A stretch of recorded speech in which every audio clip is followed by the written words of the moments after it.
hari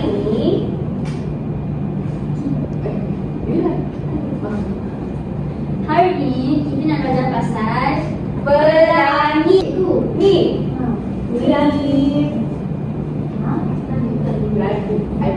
Pelangi ada warna merah. Sampai.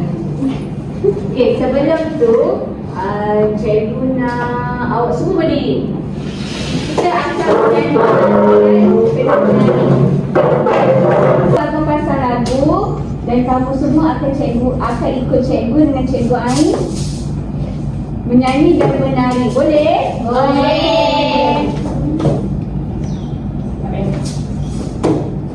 Okey.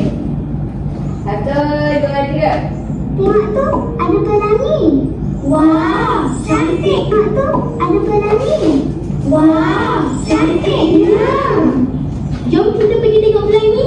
Boleh.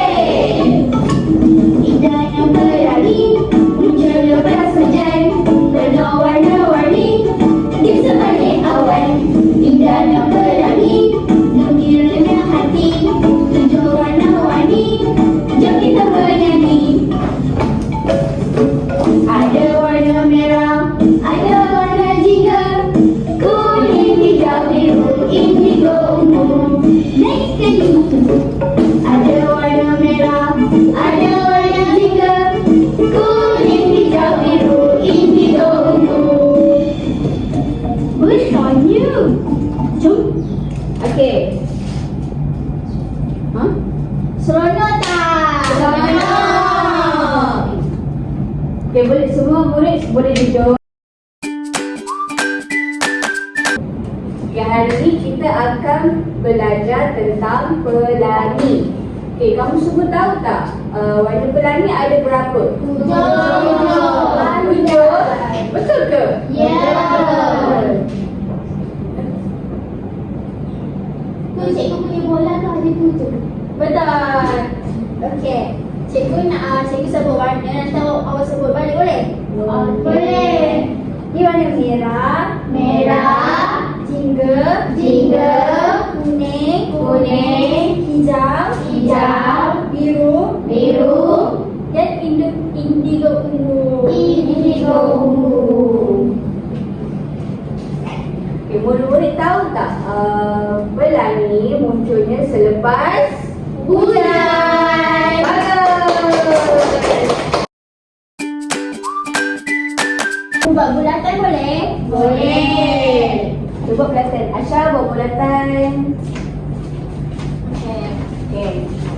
Aktiviti dia. Ini kita akan buat aktiviti. Nama aktiviti tu adalah aktiviti pelangi bergerak. Dekat sini ada warna biru, ada warna kuning, warna merah dan warna hijau. Cikgu Ain boleh terang? Okey, setiap warna mempunyai pergerakan yang berbeza. Warna biru tepuk tangan. Warna merah lompat. Warna kuning duduk. Warna hijau pusing. Jadi cikgu akan pilih warna yang random. Contoh kalau cikgu pilih merah, awak kena lompat. Boleh. Okay. Kuning. Pandai. Lagi? Cikgu nak warna hijau.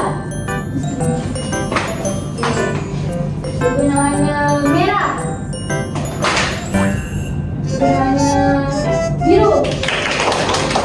Terima kasih.